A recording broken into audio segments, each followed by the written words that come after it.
In this video, as you can see in the preview on the screen, I'm going to show you how to create a Python Tkinter GUI application with multiple pages and how to switch between them. By the way, before you get started, if you're here, I'm sure you want to become a programmer, and yes, here on YouTube you can learn a lot, but one of the best ways to actually improve, especially if you want to turn this into a career, is to take some courses made by experts in the field. Usually these courses are structured in a way that makes it easier for you to learn properly, and I've selected for you some of the best courses and learning platforms. You'll find the links in the description down below, and by using those links, you're gonna help this channel as well. Okay, so first of all, we need to import Tkinter as TK. Then I'm going to use a class to structure the whole application. If you don't know what a class is and how to use it, I made a 6-video series on classes, and I'll leave the link in the description box down below, and I highly recommend you go and watch it because it's really complete and you can understand properly what a class is and how it works. Okay, so first of all, class, I'm going to call it my app. I'm going to inherit from the frame like this. Then I'm going to define the init method, so init like that, self root, okay, and here I'm going to write a few variables that I'm going to use. So self color 1, so these are the colors that I'm going to use. I'm writing them here because then you can change them whenever you want. So let's say that you've got one color and you want to change it, you can just change it here without having to change it in all the elements. So let's say that you've got 2 buttons, whatever, and they have the same color, and you want to change them. Instead of changing them one by one, you can just change the color here. And when we're going to set the options to basically style the elements, we're going to use this variable instead of the hard-coded value. Okay, and then the last one is 3. Going to be white like that. Then I'm gonna call super like this. As I said, I've covered all of these things, so super, init, and all of the things that I'm gonna use here in the class series. So I'm not gonna explain what they do here. Perfect. So basically here we're calling the init method of the tk.frame, and this basically creates a frame. Then down here, I'm going to do something like this. So self main frame is equal to self. Why am I doing this? Because if you watched other videos of mine, you know that I do this because I think it's easier to understand that we're talking about the frame, the main frame, because otherwise we would have to write things like self.pack, and that could be confusing. So instead of writing self.pack and stuff like that, that would be quite confusing. So we can now do something like mainframe.pack, okay? So you can tell straight away that you're talking about the mainframe and not other methods or whatever, okay? So that's why I do this. Span through. So we're gonna cover the whole window, basically. And then I'm going to do something like self mainframe column configure like this, 0, weight 1. Okay, so there is only one column and that will stretch to cover the whole thing. The same thing for the row. In this case, 0, weight 1, which means that the first row will stretch to cover the remaining space, and then you'll see what I mean. Okay, so now that we've got this, we can actually go down here and write the code that we need to actually see something on the screen, because otherwise the application will not be shown because we're not actually running the main loop. Okay, so down here we're going to do something like root tk.tk. So we're creating basically the window. Root title, let's just call it my app.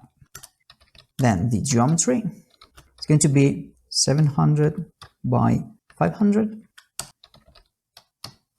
Resizable, in this case I don't want that to be resizable, so the width is going to be false and the height is going to be false as well. And then of course I'm going to create an instance of my application. Okay, so I'm gonna call my app and then pass the root And then, of course, we need to call the main loop, otherwise we're not going to see anything on the screen. By the way, if you like this channel and you want to support it, you can do that in different ways. You can make a one-off donation, even the smallest amount will be really appreciated. You can also become a member of my Patreon, or even use the affiliate links below to get amazing things like professional courses to take your programming skills to the next level. You'll find everything in the description down below, and thank you so much for the support. So let's try to run that. So Python Tkinter pages, and this is what we get. Basically nothing, just the background. Perfect. So now we can go back here, okay, and we can start structuring the thing, like the frames, etc., all the content. So down here, I'm just going to call a method that we're going to create later. So main widgets, and this is something that we're going to create here. So as you can see, straight down here, okay, so def load widgets, self, of course, we need that. And here we're going to call these two methods, so create page container and create pager, okay?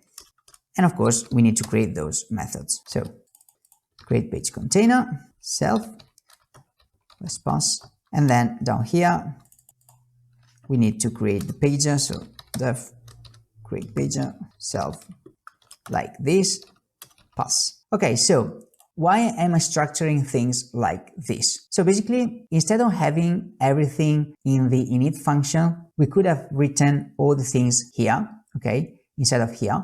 But I actually prefer to structure things differently, sort of in components. So basically here, I just call this, and here I'll have all the methods that will create each component, each main component, and then I will have a method for each component, at least the main components, okay? So in this case, let's actually run the application.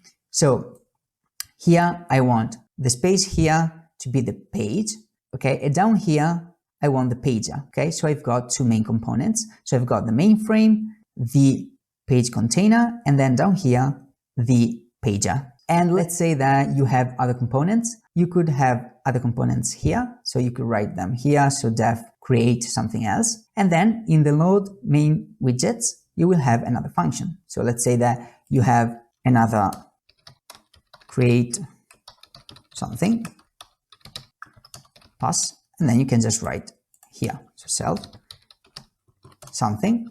Okay. So basically this function here is just used to call all the methods to create the main components, and here you've got all the methods to create them.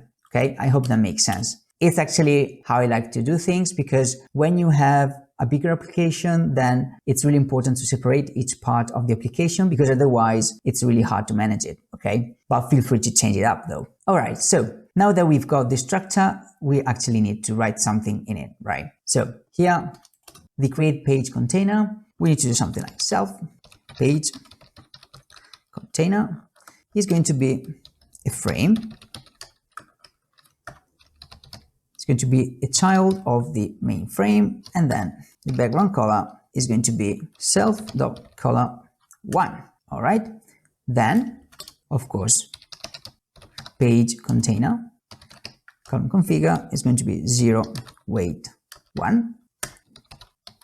Page container row configure is going to be 0 weight 0. Why 0? Because the first row is the title and we don't want it to stretch to cover the remaining space, okay? And that's why the weight is 0. And the second one will be the content, and we want that to stretch and cover the remaining space. And that's why we're going to do something like 1 weight 1. So the second row will fill the remaining space. Okay, so now of course we need to place this on the screen. So we need to call page container grid.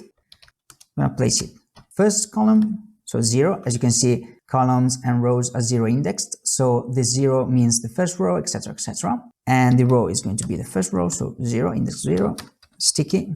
I want this to stretch to cover the whole thing. Perfect. And then now we need to create the pager down here. So the pager is going to be another frame, pager, tk frame still a child of the main frame. Then the background color is going to be self color 1 as well. The height is going to be 95. Width is going to be 400. All right. Then down here, we want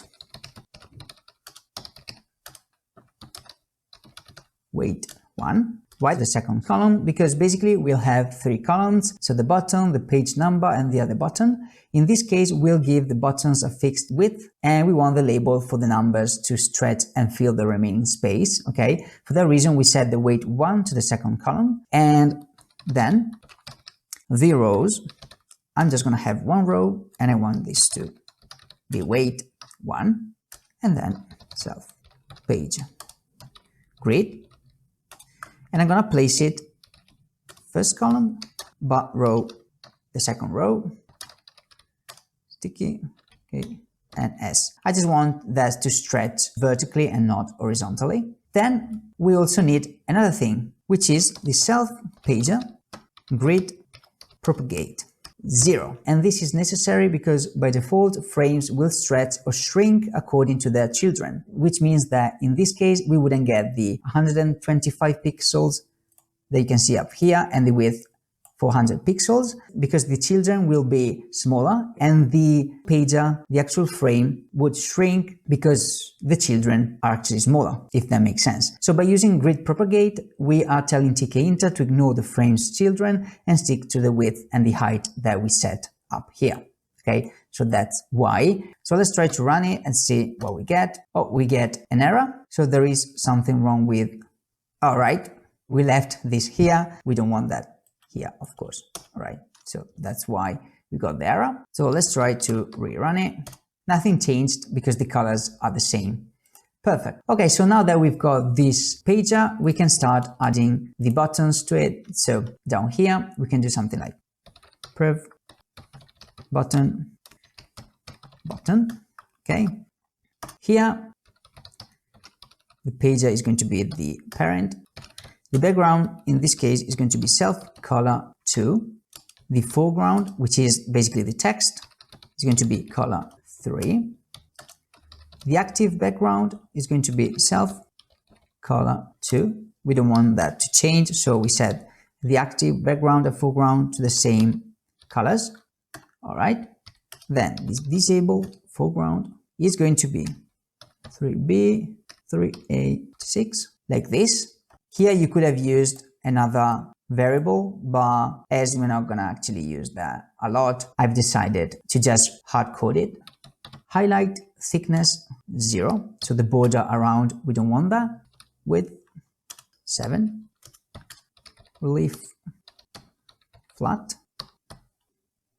Here actually I forgot the comma, like this. Perfect. Then font Arial 18 pixels. Here the same thing, feel free to use a different font. I'm just using that one. The text is going to be previous, and the state is going to be disabled. So this starts disabled because we start from page 1 and we can't go back. Okay, so we'll have the previous button disabled at first when we start the application for the first time, and then down here we can do something like button grid, the column 0, so the first one, and the row 0 of the pager. Okay. By the way, if you're enjoying the video, make sure you give it a like, and also if you want to become a better programmer, subscribe to the channel as well for more videos like this one. Then in the middle we'll have the page number, and that is going to be a label. Child of the pager. Then background is going to be self color 1. The foreground is going to be self color 3 in this case. Then the font 18, same thing. Then we'll add the text. At the moment we're not going to write it, so self page number grid. In this case the column is going to be 1 and the row is going to be 0. And then for the next button we're going to copy this down here. All right, like that, and we're going to call it next, next. This is not disabled, of course. Next button like this, the column is going to be 2, which is basically the third column. That should be it. So let's actually try to run it and see. All right, as you can see, this is a little application so far. So this is clickable, this is not clickable. That looks quite nice. All right, so now that we have a graphic user interface, we can start talking about pages for the 4 pages, okay? And they will basically contain the content of each page. So page 1, so down here, as you can see, this is inside the create pager. So we scroll down here and here, actually here, we can create the first page. So I'm gonna just write page 1, self. So this is a method of the class. So title. Going to be a label, self, page container, because this is going to be a child of the page container. The foreground is going to be self color 3. The background is going to be self color 1. I actually like the background first, and then let's add the comma there. Perfect. So the height is going to be 2. Font, Arial, 26 pixels, bold in this case, and then the text is going to be page 1. Then, of course, we need to do something like title, grade, going to be the column 0 and row 0. Then I'm going to write a little bit of text. Let me just copy and paste it like this. Okay, as you can see, I written the text like this instead of just writing a long string on one line. As you can see, I've used parentheses like this, and then you can just go down one line and you can write another string, etc., and they are all concatenated as if they were written in one single long string. Okay, then the content is going to be a TK label. And the page container, of course, this is the parent. Let's go a little bit up there. Okay. Then the background is going to be self.color 2. Foreground is going to be self.color 3. Justify. Okay. We want the text to be aligned on the left, basically. That's what it does. Anchor, TKN. Basically, you've got the frame, like a big frame, and you want the text to start from the top and not in the middle. So we are anchoring it to the top. Then, pad Y, the padding, 20, font, same thing. By the way, you could have used a variable also for the font. Okay, you could have used like self.font 16, and then you can use font equals self.font 16. I don't know, something like that. Just an idea. Text is equal to the text up above.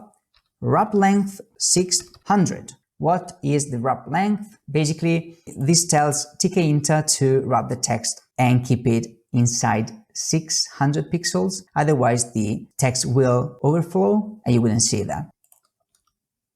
By the way, if you like this channel and you want to support it, you can do that in different ways. You can make a one-off donation. Even the smallest amount will be really appreciated. You can also become a member of my Patreon, or even use the affiliate links below to get amazing things like professional courses to take your programming skills to the next level. You'll find everything in the description down below, and thank you so much for the support. Then, content, grid, column 0, row 1, sticky, and SEW. All right, to stretch the whole thing. Then what are we going to do? We're going to do this. So we're going to copy the whole thing and paste it down here. And this is going to be careful with the indentation. That's really important. So page 2 here.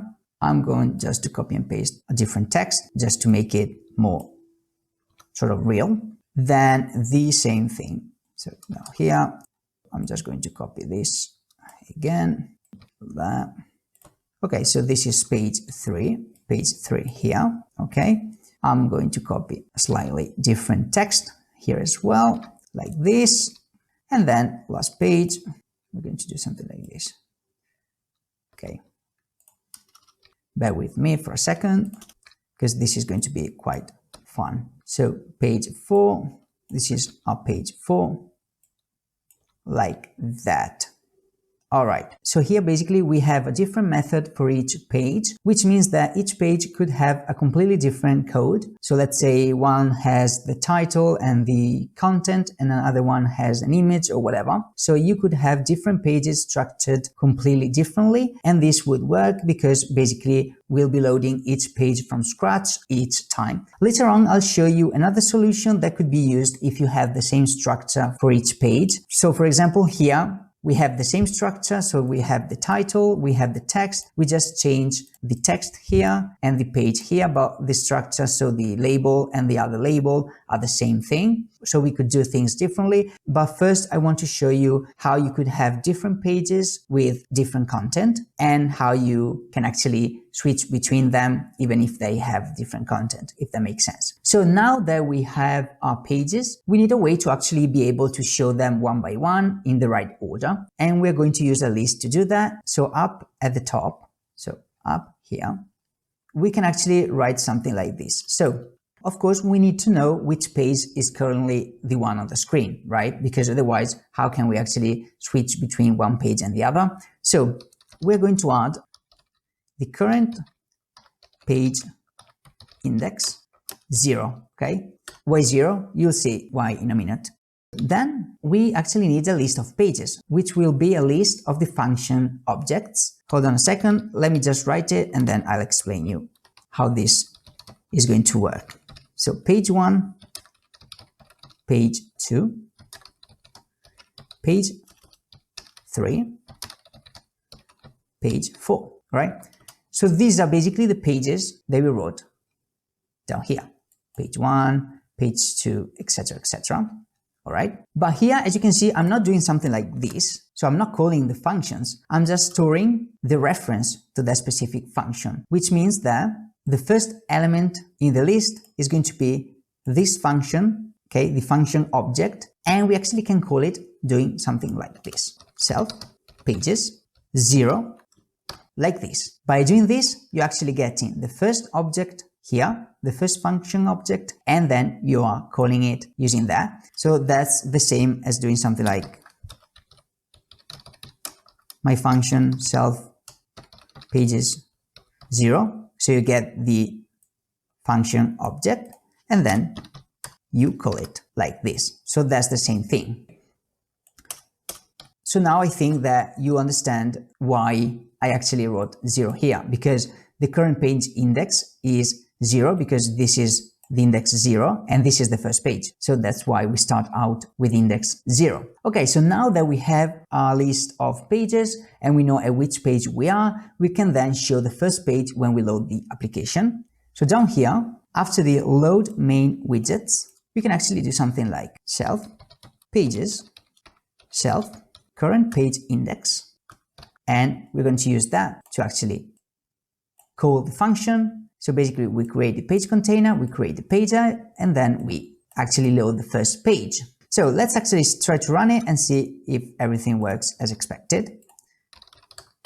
So let's see. As you can see, you've got the content of the first page, which is really, really cool. As you can see, the style is already there. Now, of course, if we click here, nothing happens. So basically to switch page, we'll basically delete everything from the page container. We're not going to touch the page, etc. We're just going to delete everything from the page container, which is this here. We're going to delete the title, the content, and we're going to replace that with the content of the page 2. As I said, later on, I'll show you how you can actually make things better if you have the same structure for the pages. First, let's create a method to delete everything from the frame. Okay, so down here, let's actually write it here, okay? Then you can structure things as you want, okay? Frame, so self frame, and we're going to do something like for child in frame dot children like this, and then child destroy, like this. So basically when we call clear frame, we need to pass the frame that we want to clear, and this method is going to go through the children of that specific frame and destroy all of them. Okay, so basically it's going to clear everything. All right, perfect. And now that we have this, we can actually create the function to change page. Buckle up because this is going to be fun. All right, so down here inside the create pager method here, just above the prev button. So the function that we're going to write here will be called by the two buttons. Okay, so change page. So we're going to call the same function for the prev button and the next button. So we actually want to find a way to understand which button was clicked, and we're going to pass that here, and then I'll show you how we can actually understand if the next button was clicked or the prev button was clicked. I know that here, since I have just two buttons, I could have written one function for the prev button and one for the next button. But let's say that you have 10 buttons. In that case, you would need to write 10 functions, one for each button, and that would be a little messy in my opinion. So I just wanted to show you how you can actually pass an argument with the name of the button to the function that is called when you click the button. Okay, so like in this case, when we click the button prev, we want to pass a string previous, and when we click the button next, we want to pass the string next to the function change page, so we can actually understand which button was clicked. So after we click the button, we want first of all to clear the frame page container like this. So basically here the button is going to be either previous or next, so the string previous or next, and we're going to pass that when we click the button, so we actually can understand which button was clicked. So to do different things, if one button was clicked or the other button was clicked, I'm going to use the match statement. Okay. By the way, I actually made a complete guide about match statement where I go through all the possible things you can do with it. If you're interested, I'll leave the link in the description box down below, because it could really be a game changer in your programming journey, because that's quite powerful if you know how to use them. Okay. So button, case, previous. Then I'm going to decrease the index by 1 and then call the function of the right page. So let's say that you've got current page index 1. So basically we are decreasing the index by 1.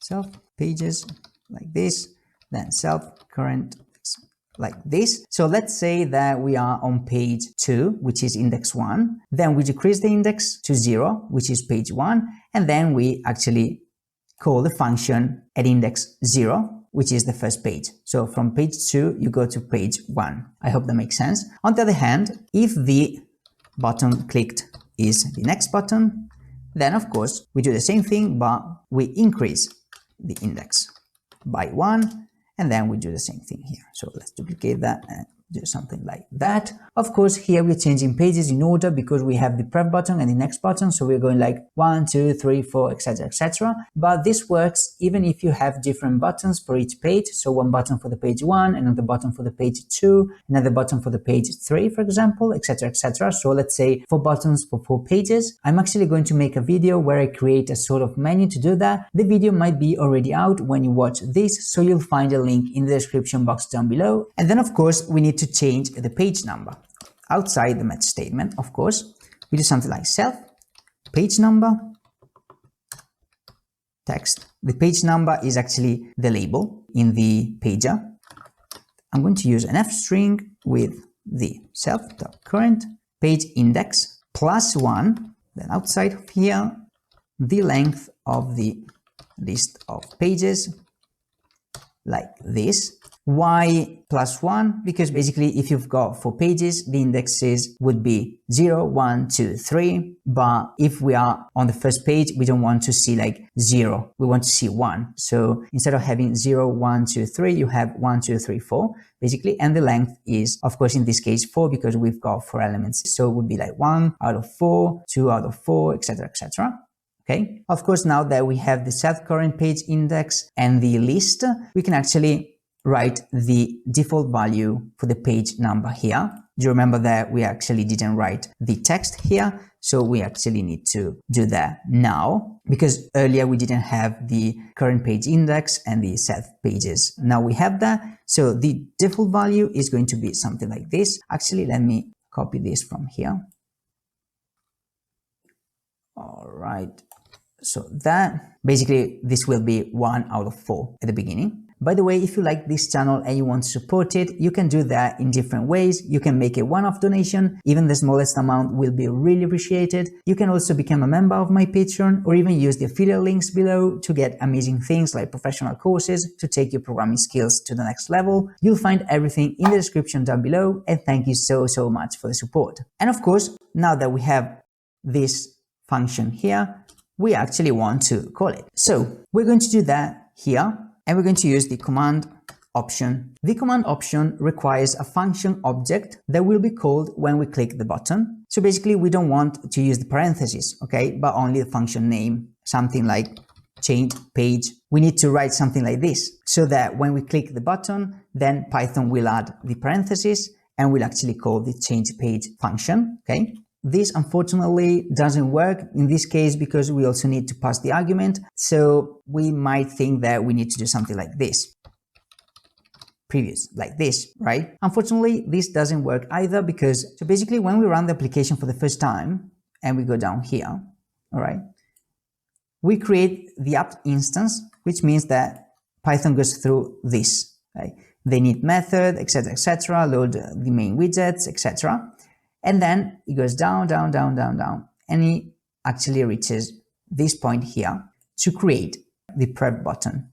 So it goes down here, and then at this point, it says, all right, so let's see what the value of the command is. And it sees this. So it thinks that it needs to run this function to obtain the command to run. So it thinks that this function may return something like, I don't know, another function,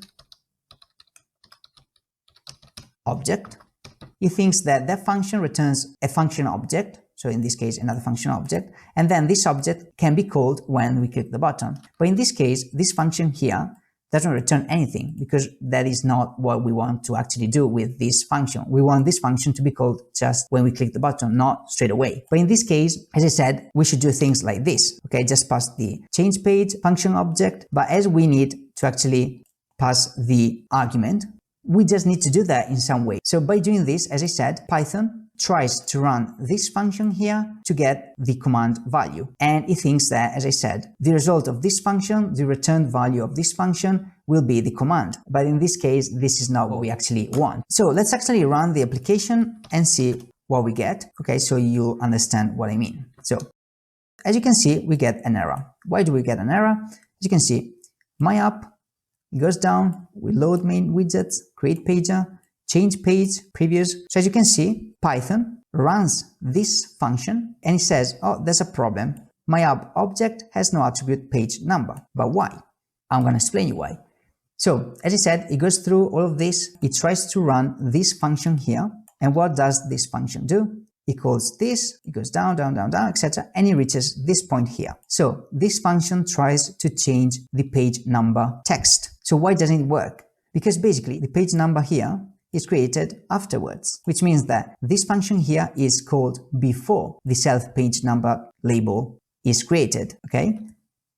And since we are trying to change the text value of something that doesn't exist yet, then we get the error. So that shows you that this function here is called before even all the components of the application are created. That means that that is not what we want. We actually want this to run when we click the button and only then. So when we need to pass arguments to the function and we want the function to be called only when we click the button, we can use the lambda, okay, with the default argument. So what is a lambda? So basically the lambda will create a function object that will be passed to the command option, and that function object is not going to be called unless we click the button. So let's actually see what I mean, and then you'll understand. So instead of doing that, we just do something like lambda button previous change page button, like this.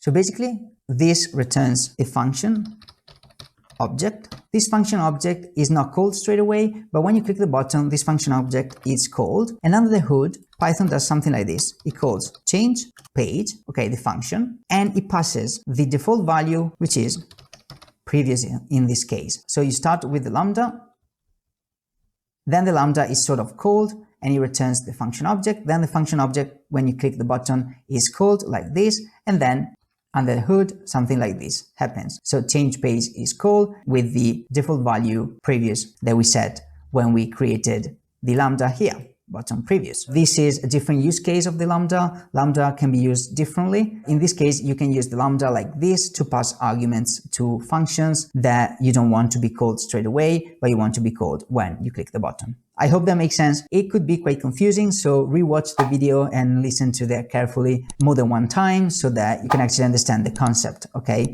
This is how you do things. And of course, you could add even other things here. And you could do something like this. You can pass as many as you want to the function. Of course, change page function just takes one argument in this case, but if you have functions that take more than one argument, you can do that this way.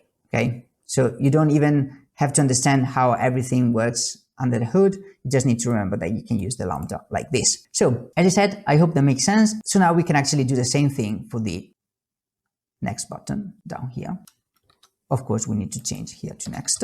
So let's see if that works, but I can already tell you that there is a problem that we'll need to fix. Let's actually see if that works first of all. Okay, so as you can see, page 1, page 2, and as you can see the 2 here, page 3, and page 4, that works. But when we reach page 4 here, which is the last page in this case, 4 out of 4, the next button is still active, as you can see. And if I click this, as you can see down here, you get list index out of range. Why? Because we're trying to access the index 4 and we don't have the index 4. And also, as you can see, we are at page 4, but the previous button is still disabled. Why? Because at the beginning we disabled it, but then we need a way to actually change the state of the buttons based on the page we're on. So we can actually do that in this function here. So up here, change page. So here we can do something like if self current page index is equal to 0.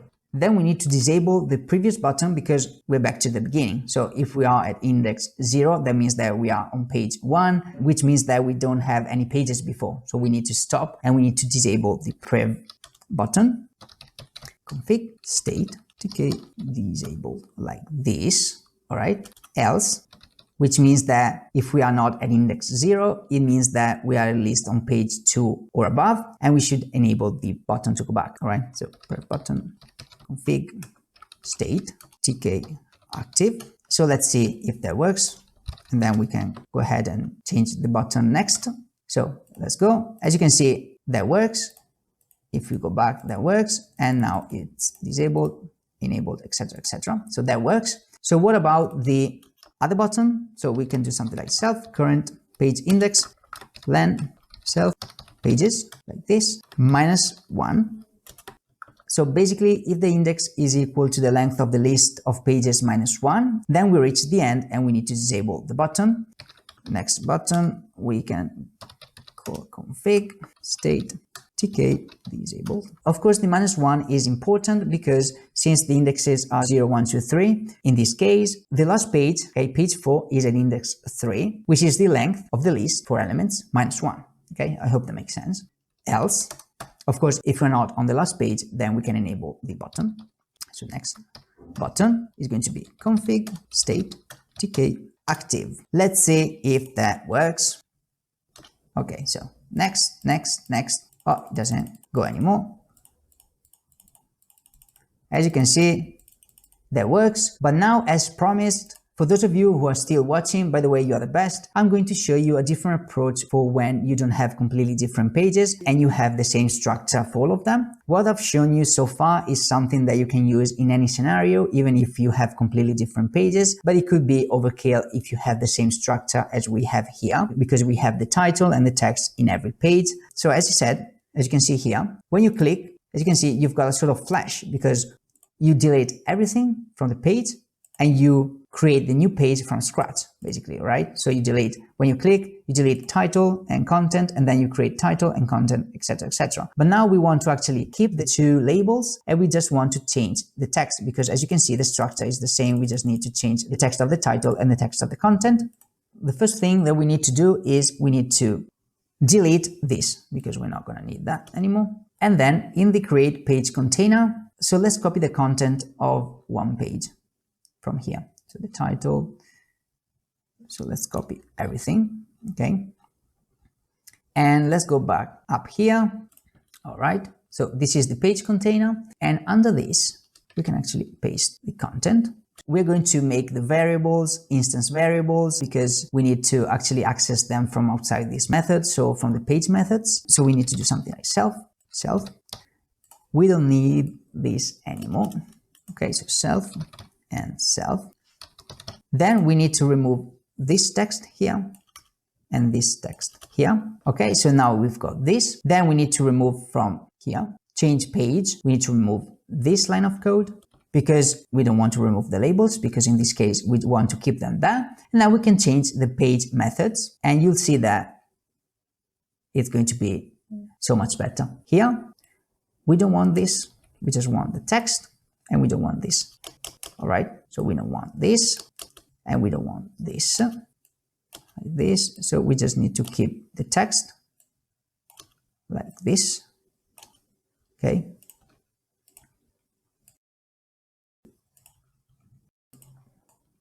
Okay, so now we've got the text, so this is page 1. Now here, when we call the page 1, we already have the title label and we already have the content label because we have them here, right? As you can see, when you create the page container at the beginning, you have already the self-title label and the self-content label. So when you call a different page, you just need to change the text of the title and the text of the content. So self-title config text page 1 self-content config text like this. And here we can actually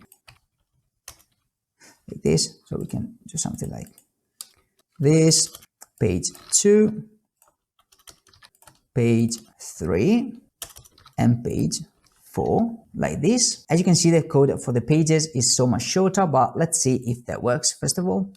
So this works, so let's see. As you can see, that works.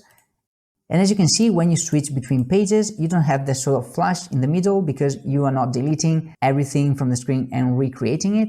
You're just changing the text of the title and the text here.